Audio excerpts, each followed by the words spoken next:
한동안 우리 주변에 유행했던 그 코드가 있습니다. 뭐 유행어라고 할 수도 있겠죠. 뭐 힐링이라는 말 아주 오래됐습니다. 한 10년도 된 것 같은데요.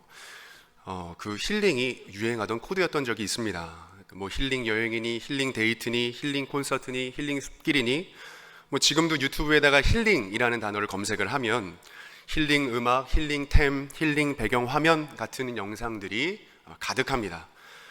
방송가도 마찬가지였죠. 한때는 힐링 캠프니 혹은 걱정 말아요 그대라는 프로그램 기억하실 겁니다. 힐링 코드로 대표되는 방송이었습니다.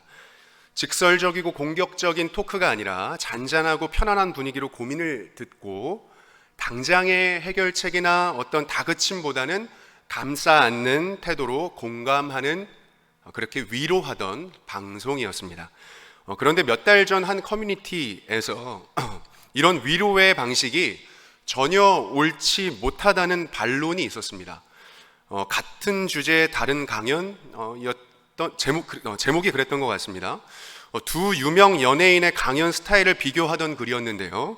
한 사람은 공감하고 위로하는 반면 한 사람은 다그치며 현실적인 조언을 한다는 내용이었습니다. 그러면서 결론에 어떤 말이, 누구의 말이 진짜 위로가 되십니까? 로 댓글 투표를 붙였는데 앞선 그 위로의 말들, 공감하고 그 위로하는 말들은 정신승리이고 현실 도피이지 전혀 위로가 되지 않는다.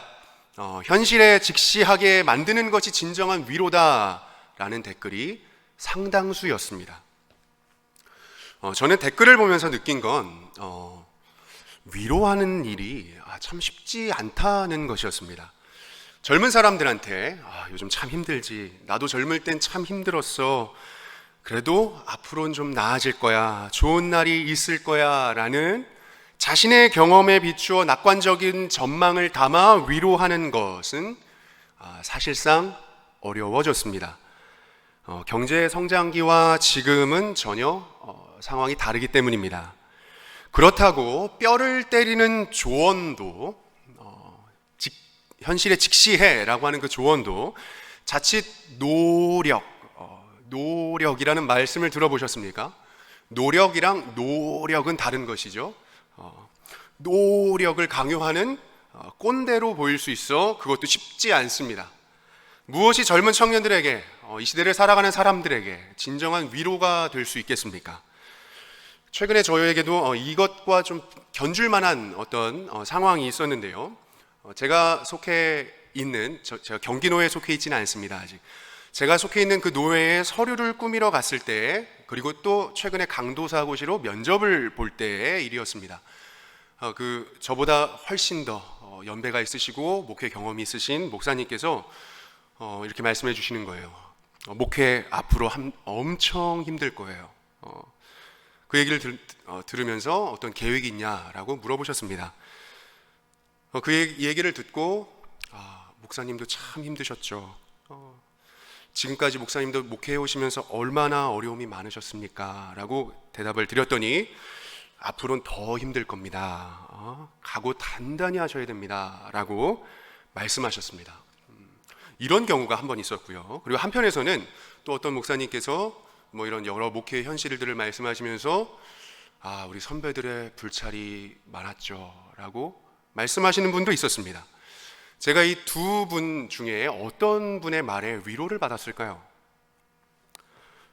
공감하는 말씀에도 위로를 받았지만 먼저 말씀하신 그 따끔한 조언, 제가 이야기한 것보다 조금 더 따끔하게 말씀하셨습니다. 그 따끔한 조언도 뒤돌아서고 나니 그분의 진심이 느껴져서 위로가 되었습니다. 하지만 고민하게 됩니다. 그 이야기를 듣고 위로를 받았지만 고민하게 됩니다. 예정된 어려움을 현실로 받아들여야 하는 젊은 목회 후보생들에게 무엇이 진정한 위로가 될 수 있을까? 더 나아가 어려운 때를 만난 우리 성도님들, 어려운 때를 앞으로 만나게 될 우리 청년들, 젊은 사람들, 그들에게 어떤 말이 위로의 말로 다가갈 수 있을까라는 고민이 들었습니다. 성도님들께서는 무엇으로 위로를 받고 계십니까? 무엇이 지속 가능한 위로이며 무엇이 시대와 세대를 거슬러 영속적인 위로로 남을 수 있겠습니까? 오늘은 그 위로를 함께 나누고자 합니다. 바라기는 바울이 증언하는, 고린도후서를 통해 증언하는 위로의 하나님이 오늘 우리에게 동일한 위로로 전해질 수 있기를 주님의 이름으로 축원합니다. 오늘 함께 읽은 고린도후서는 고린도전서 그리고 알려지지 않은 편지들에 더해서 고린도에 보낸 네 번째 편지입니다.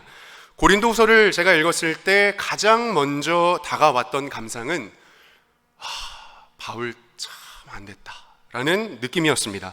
그도 그럴 것이 고린도후서의 특이점이라고 한다면 다른 편지들에 비해 바울 자신의 경험과 감정을 구체적으로 담고 있다는 건데요. 한 신약 연구자에 따르면 고대 텍스트, 당시 헬라 텍스트에 이런 식으로 자기 감정을 표출했던 글은 없었다라고 말할 정도입니다. 물론 당대 철학자 중에 이와 유사한 감정을 담은 글이 있기는 하지만 그런 글들은 세련되게 표현하고 좀 다듬어져 있어서 그래서 소위 있어 보이게 하려고 그런 감정들을 표현한 것이지, 그와 반대로 이 바울의 글은 그 감정과 경험에 너무 솔직해서 없어 보인다라는 것입니다. 바울은 고린도 교회만큼은 왜 자기 경험과 자기 감정에 대해서 솔직할 수밖에 없었나? 왜 이렇게 있는 그대로 표현할 수밖에 없었나?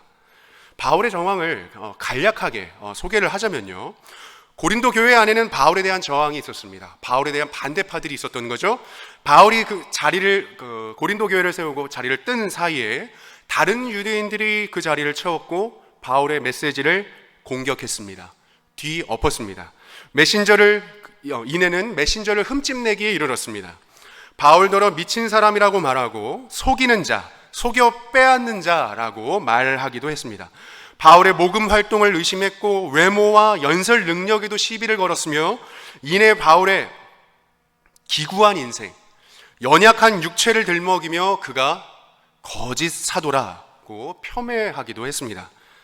생김새나 언변도 형편없고 고난도 무진장 당하고 있으니 특히나 고린도와 같은 그 대도시에, 지금도 마찬가지겠지만 서울과 어떤 지방 그런 편견이 있는지 모르겠습니다. 서울에 적합한 리더의 모델, 지방에 적합한 리더의 모델, 그런 것들이 있는지 모르겠지만 당시에는 그 대도시의 지도자로서 좀 더 세련되고 그런 모습들을 감당하기에는 바울이 부족하다 생각했던 거죠.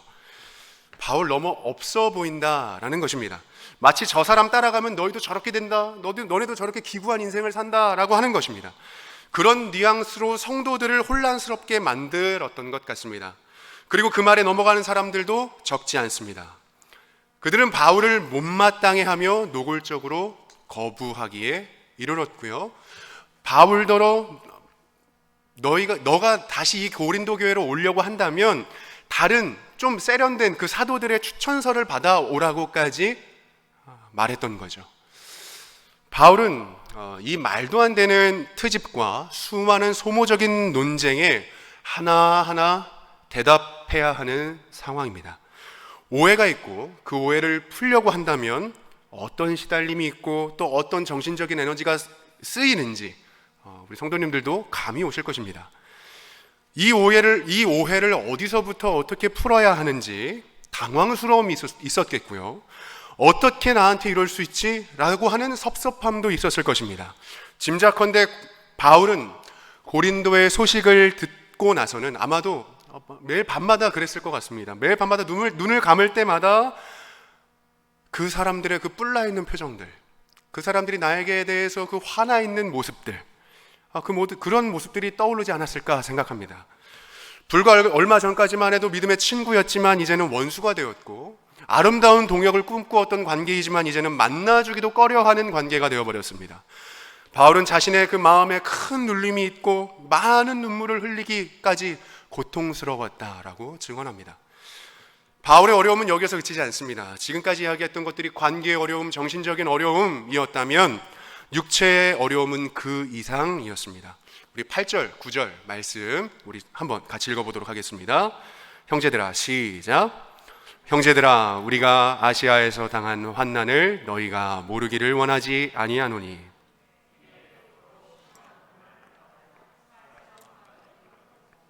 우리는 우리 자신이 사형 선고를 받은 줄 알았으니 이는 우리로 자기를 의지하지 말고 하나님만 의지하게 하심이라. 8절에서 말하는 아시아에서 당한 환난이 무엇인지 어떤 내용인지는 우리가 정확히 알 수는 없지만 사형 선고를 받은 줄 알았다는 말에서 그 환난의 강도가 어떠한지는 우리가 짐작할 수 있습니다. 사실 바울에게 이런 어려움은 비상적인 것이 아니었습니다. 일상이었던 거죠. 오래전에 다메섹에서 생명의 위협을 당했을 때로부터 시작해 루스드라에서 죽임을 당하고 죽임 당할 뻔하고 그 버림받았을 때에도, 그리고 빌립보에 가서 그 죽을 만큼 얻어맞고 감옥에 갇혔을 때에도, 그리고 또한 에베소에서 그 폭동이 일어나 그 혼란 가운데 있을 때에도, 이 외에도 전도 여행 중에 만났던 그 여러 어려움을 당했던 것을 생각해 보면 바울에게 고난은 일상 다반사였습니다. 말 그대로 일상 다반사, 밥 먹듯 차 마시듯 흔한 것, 예사로운 것이었습니다. 물론 그때마다 비상섭리와도 같은 기적의 손길이 바울을 건져주었습니다. 하지만 바울을 건져내신 그 하나님께서는 이내 얼마 지나지 않아 다시 고난 가운데로 그를 집어넣는 것처럼 보이기도 합니다. 건져냄 받는 것은 잠깐이요, 고난 속에 머무는 그 시간은 바울의 일생이 마감되는 시간까지 지속되었던 거죠. 그래서 고린도 후서에는 바울의 괴로움이 고스란히 배어 있습니다. 바울은 육체적으로나 정신적으로나 이곳저곳 두들겨 맞은 상태입니다. 마음 놓을 겨를이 없고 쉴 틈도 없었습니다. 반복되고 누적된 그 고난 앞에, 그리고 만나는 그 어려움 앞에 절망이다, 이제는 끝이구나, 이제는 죽었구나, 내가 지금껏 해왔던 이 사역을 위한 고생들은 다 허사였나라는 생각이 들만도 하죠. 그런데 뜻밖에도 그의 입에서는, 그런 그의 편지에서는 위로라는 말이 등장합니다. 우리 3절 말씀도 함께 한번 읽어보도록 하겠습니다. 함께 읽겠습니다. 시작. 찬송하리로다. 그는 우리 주 예수 그리스도의 하나님이시요 우리의 모든 환난 중에서 우리를 위로하사. 바울은 하나님을 예수 그리스도의 하나님이자 자비의 아버지시며 그리고 위로의 하나님이라고 소개합니다. 이어지는 11절까지의 그 본문, 오늘 우리가 읽었던 본문을 살펴볼 때 위로라는 단어가 10번이나 등장을 하는데요, 바울은 하나님께 어떤 위로를 받았기에, 그 절망적인 상황 가운데도 어떤 위로를 받았기에 이토록 위로를 여러 번 반복하여 이야기하고 있는 것입니까? 바울을 위로하신 하나님의 방식은 어떤 방식이었을까요? 앞서 말씀드렸던 이 시대가 말하는 그 위로의 방식은 무엇입니까? 먼저는 공감의 방식을 생각해 볼 수 있죠.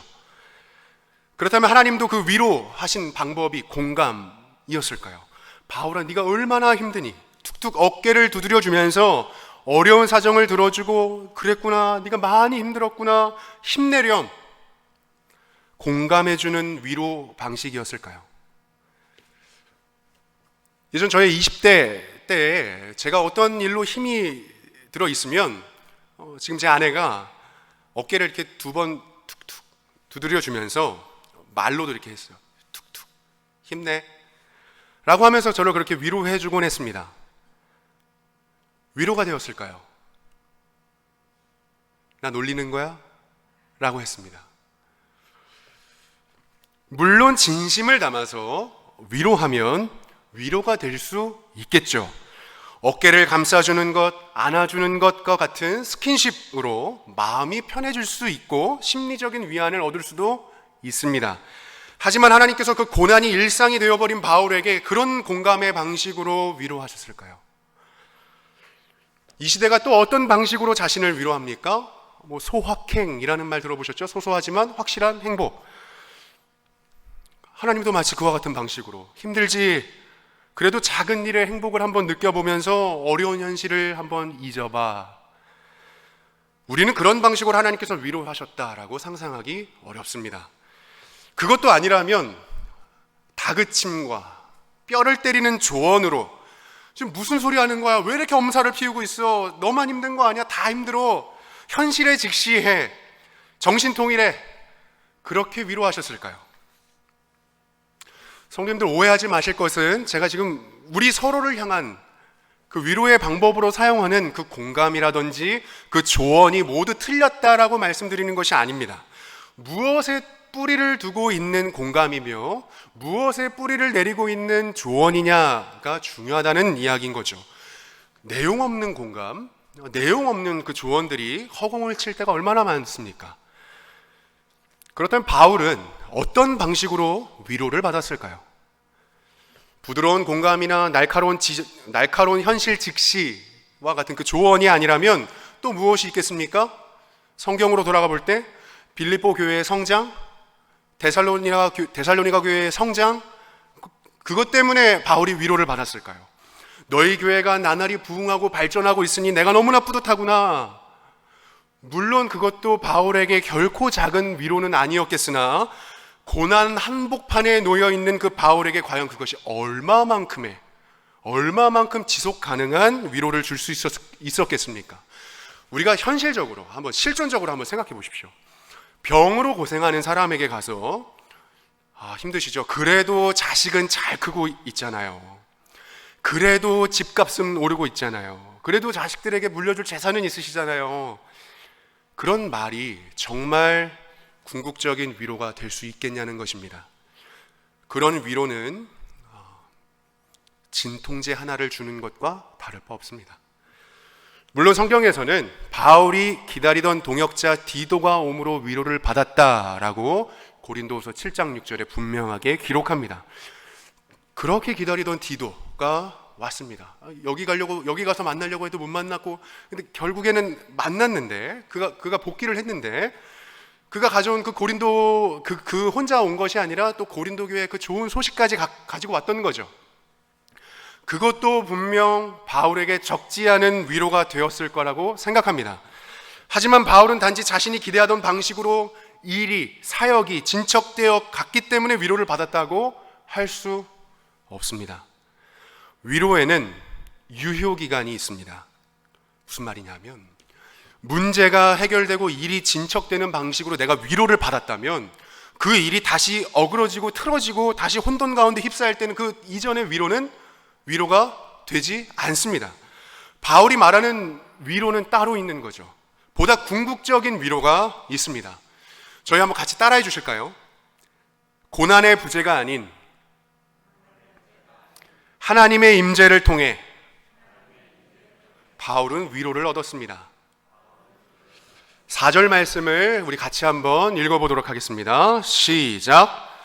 우리의 모든 환난 중에서 우리를 위로하사 우리로 하여금 하나님께 받는 위로로서 모든 환난 중에 있는 자들을 능히 위로하게 하시는 이시로다. 앞부분만 좀 보면요, 하나님께서는 바울을 위로하실 때 우리가 주목해야 하는 건 환난, 고난 밖에서 위로하신 것이 아니라는 사실입니다. 어디에서 위로하셨습니까? 환난 중에서, 환난 가운데에서, 환난을 지나고 있는 그 한복판에서 위로하셨습니다. 고난이 없어지는 방식으로 바울을 위로하지 않으셨다는 말입니다. 본문에서 위로라고 번역된 파라클레시스라는 단어는 합성어인데, 파라, 옆에, 칼레오, 소리 지르다, 소리친다, 합쳐서 옆에서 소리 지르다 라는 말입니다. 위로나 격려, 권면이라는 말로 우리가 번역하기에는 그 어감을 살리긴 좀 부족해 보이죠. 우리가 일반적으로 생각하고 있는 그 위로보다 훨씬 더 적극적이고 강한 태도입니다. 이 파라클레시스라는 단어를 어떻게 이해하면 좋겠냐면, 만약 누군가 달리기 경주를 합니다. 마라톤 경주를 합니다. 그러면 그 선수가, 그 힘들어하는 그 선수가 너무 힘들어하니까 그 트랙 밖으로 빼내주는 게 파라클레시스, 위로가 아니라 어떤 게 위로일까요?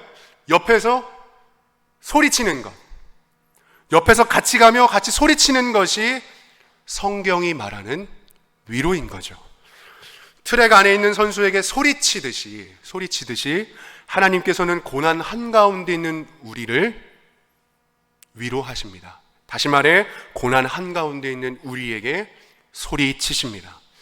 그래서 C.S. 루이스는 고통의 문제라는 책에서 하나님은 기쁨 속에서 우리에게 속삭이시고 양심 속에서 말씀하시며 고통 속에서 소리치신다 라고 말했는지도 모르겠습니다.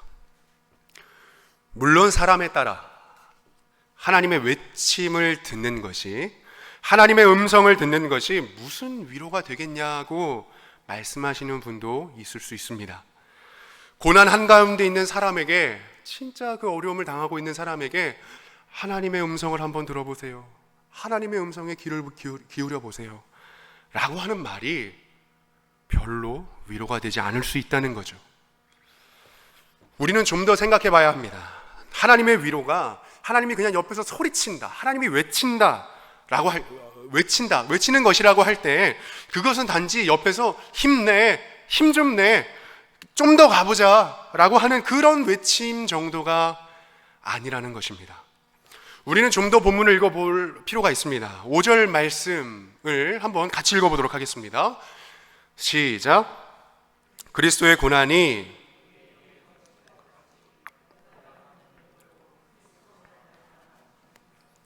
고난이 넘치는데 위로도 넘친다는 말은 무슨 뜻입니까?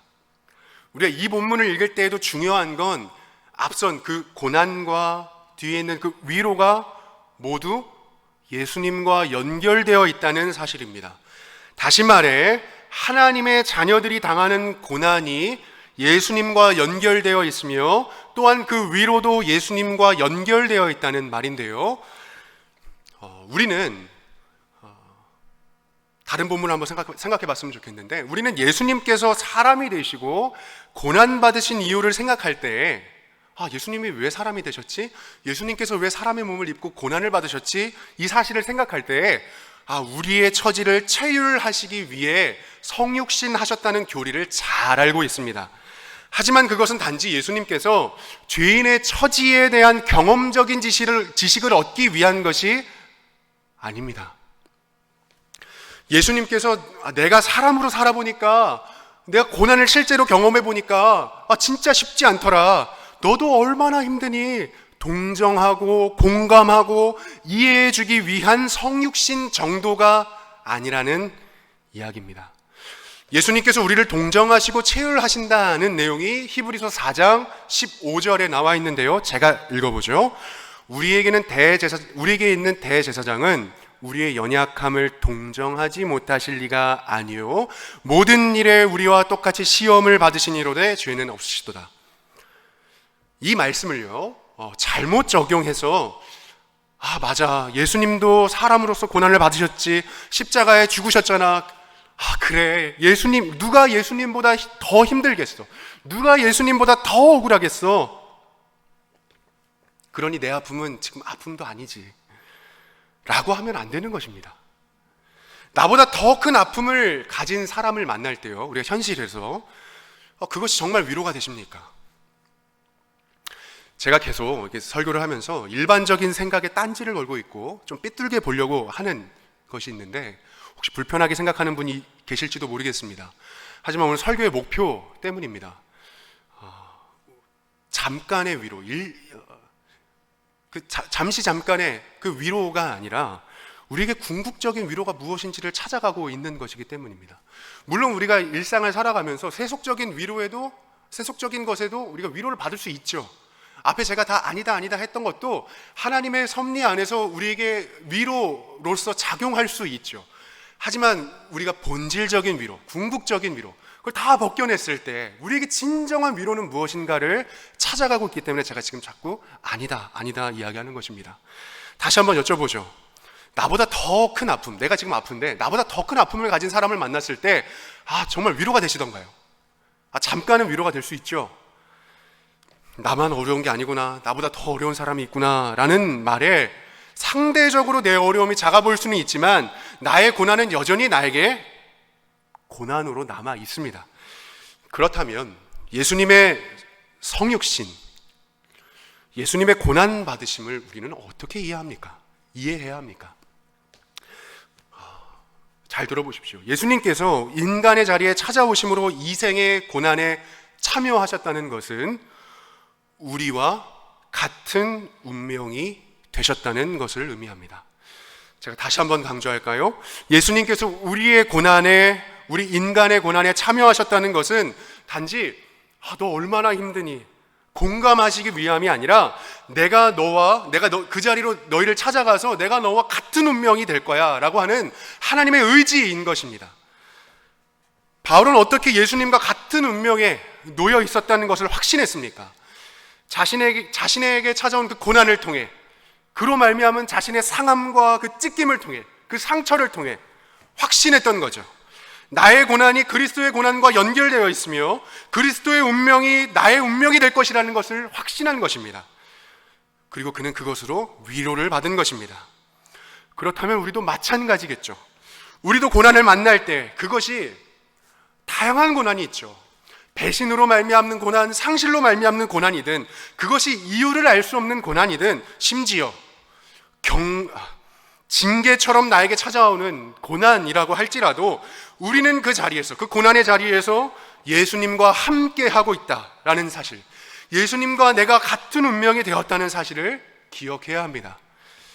예수님은 마치 트랙 안에 있는 경주자에게 파라클레시스, 옆에서 소리치시는데 그건 단지 그냥 옆에서 힘내 이렇게 소리치시는 것이 아니라 자신을 우리와 같은 운명으로 묶으셨다는 것을 의미합니다. 우리와 한 운명이 되겠다 하신 그분은 우리와 함께 고난 한복판을 지나 우리를 어디로 끌고 가십니까? 툭툭 힘내, 화이팅, 잘 될 거야. 일시적인 위안이 아니라 완벽한 해방과 회복의 자리로, 영원한 고난, 죽음을 이겨내신 그 그리스도께서 그 영광의 자리로 우리를 끌고 가십니다. 이 사실은 바울을 움직이게 했던, 그 어려움 가운데도 움직이게 했던 원동력이었으며 그를 위로한 실제적인 내용이 되었습니다. 그리고 더불어 고난의 자리에 있는 고린도 성도들, 바울처럼 세상의 찢기와 같은 대접을 받는 그 고린도 성도들에게도 이 위로가 지금을 견디게 하는, 그들의 현실을 견디게 하는 유일한 힘이라고 증언하며 바울은 그들을 격려합니다. 바울은 지금 자신이 당하는 고난과 위로에 대한 그 해석, 지금까지 이 해석이 근거가 있는 것이라고 말하는데요, 우리 7절 말씀을 한번 읽어볼까요? 자, 함께 읽겠습니다. 시작. 너희가 고난에 참여하는 자가 된 것 같이 위로에도 그러할 줄을 알미라. 바울은 이러한 소망, 이러한 위로가 보장되어 있다, 보증되어 있다라는 의미에서 견고하다, 이 소망이 견고하다, 이 위로가 확실하다라고 말합니다. 성도의 위로가 확실하다, 근거가 있다라는 것을 말해주는 교회의 전통적인 문서가 있습니다. 하이델베르크 요리 문답인데요, 16세기 종교개혁기에 독일의 팔츠 지역에서 학교와 교회 교육을 위한 믿음의 내용을 정리해 놓은 문서입니다. 흥미로운 건 우리가 웨스트민스터 소요리 문답의 1문을 알고 계시죠? 인간의 제일 되는 목적이 무엇인가? 라는 것이잖아요. 여기에 나오는 하이델베르크 요리 문답의 1문은 좀 특이합니다. 좀 흥미롭습니다. 무엇이냐면 너희의 위로가 무엇이냐? 라고 묻습니다. 성도님들께서 짧은 부분, 우리가 문답을 한번 보면 좋겠는데요, 짧은 부분 질문을 읽어주시면 제가 바로 답변 부분을 읽어보도록 하겠습니다. 한번 읽어주시죠. 시작. 제가 답하겠습니다. 사나 죽으나 나의 몸도 영혼도 나의 것이 아니요 나의 신실하신 구주 예수 그리스도의 것입니다. 그는 그의 보혈로 나의 모든 죄값을 다 치르셨고 나를 마귀의 모든 권세에서 구원해내셨으며 하늘에 계신 나의 아버지의 뜻이 아니고서는 머리털 하나도 떨어질 수 없도록 과연 모든 것이 합력하여 나의 구원을 이루도록 그렇게 나를 보존시켜 주십니다. 그러므로 그는 그의 성령으로 말미암아 나로 하여금 영생을 확신하게 하시며 이제부터 그를 위하여 살기를 진정으로 바라도록 만드시고 또한 그렇게 살 준비를 갖추도록 만드십니다. 제가 너무 빠르게 읽어서 이게 무슨 이야기인지, 이게 위로가 되나? 이게 무슨 위로가 되는지 확 와닿지 않는 분들이 계실 수도 있는데요, 이 요리 문답을 작성했던 분의 이름이 자카리오스 우르시누스라는 분입니다. 그분이 요리 문답뿐만 아니라 해설서도 쓰셨는데, 해설을 보면 이 위로의 문제를 왜 가장 먼저 달아놓았습니까? 그 이유를 달아놓은 이유, 그 문제를 달아놓은 이유는 이 생에서나 죽은 후, 그러니까 일생의 모든 순간에도 우리를 변함없이 지탱하는 믿음의 내용이 무엇이겠느냐라는 것을 밝히기 위함이다. 그것이 중요하다 여겨 일문에 달아놓았다, 위치시켜 놓았다 말합니다. 그의 해설집에서 위로란 무엇인가, 위로가 어떻게 만들어지며 위로의 근거가 무엇인가에 대해서 이렇게 해설해 놓는데요, 제가 몇 줄만 한번 읽어보죠. 제가 읽겠습니다. 위로란 선한 것과 악한 것을 서로 대비시키는 특정한 추론의 과정의 결과로 생기는 것으로. 잘 한번 생각해 보십시오. 현실적으로 선과 악을 대비시켜 보라는 것입니다. 비교해 보라는 것입니다. 그래서 어느 것이 더 강하냐, 어느 것이 더 무겁냐, 어느 것이 더 크냐를 비교해 보라는 것입니다. 우리 인생에 현실적으로 악이 존재하죠. 악한 것 무엇입니까? 고난, 고통, 죽음, 상실, 슬픔, 그 모든 것들이 그냥 단지 잠깐 지나가는 환상이 아니라 현실이잖아요. 때론 부당하고 그 슬픔과 그 절망이 얼마나 부적절합니까? 우리 인생에 우리를 얼마나 불편하게 합니까? 내게 너무 악한 것이죠. 그런데 그 악한 것들을 단지 그냥 부정해 버리는 것이 아니라 없는 거야, 있자 없는 것으로 여기는 것이 아니라 성경이 말하는 선, 하나님의 그 선하심과 대비시켜서 한번 비교해 보라는 거예요. 선과 악의 무게를 한번 재어보아라. 무엇이 더 무겁냐? 선과 악의 크기를 한번 비교해 봐라. 어떤 게 더 크냐?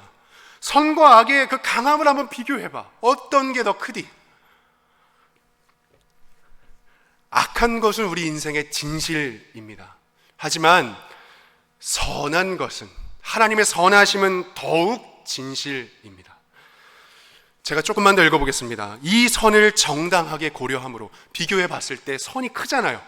하나님의 선하심이 확실히 크지 않습니까? 이 선을 정당하게 고려함으로 우리의 비통함, 그 현재의 그 비통함을 누그러뜨리고 인내로 악을 견디게 되는 것이다. 우리가 언제 위로를 받습니까?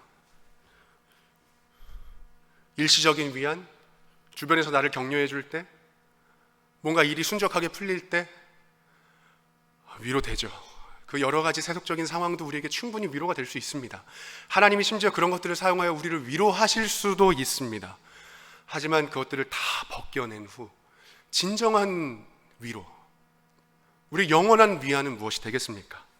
고난으로 고난을 이기시고 죽음으로 죽음을 깨뜨리시며 선함으로 악함을 이기신 그 예수님에 대한 확실한 믿음이 우리에게 위로를 만들어낸다는 것입니다. 이것이 우리의 위로요, 성경이 말하는 위로라면 지금 내 삶의 무게, 지금 내 현실의 어려움, 이 모든 것들도 우리는 다시 해석할 수 있는 것입니다. 이보다 더욱 무거운, 내 현실의 무게가 너무 무겁지 않습니까? 하지만 이것보다 훨씬 더 무거운 선하심, 하나님의 선하심이 우리를 건져내실 것입니다. 제가 비슷한 이야기를 적어둔 책을 본 적이 있는데요, 팀 켈러의 고통에 답하다라는 책입니다. 이 목사님은 자신이 개인적으로 겪었던 그 고난이 계기가 되어서, 암이 고난이 그 계기가 되어서 이 책을 쓰게 되셨다고 하는데, 고난을 바라보는 그 세상의 관점이 얼마나 다양한지, 그렇다면 우리는 그 어떤 관점으로 이 고난을 바라보고 통과해야 하는지를 적어두고 있습니다. 제가 책의 한 부분을 읽어보도록 하죠.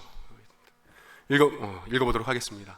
그 악이, 그렇게 우리의 삶을 괴롭히는 그 악이, 나를 지금 불편하게 하고 있는 그 현실, 그것이 어떻게 역풍을 맞는지 보라. 우리는 십자가에서 악이 제 머리로 돌아가는 걸 볼 수 있다. 십자가에서 멸망은 파멸되고 고통은 고통을 당하고 저주는 저주를 받으며 사망은 죽고 유한은 무한을 낳는다. 기독교 신앙은 위로뿐만 아니라, 제가 조금 더 첨가하면 일시적인 위로가 아니라, 감정적인 위로가 아니라 완벽한 객관적인 회복까지 제시한다 라고 말합니다.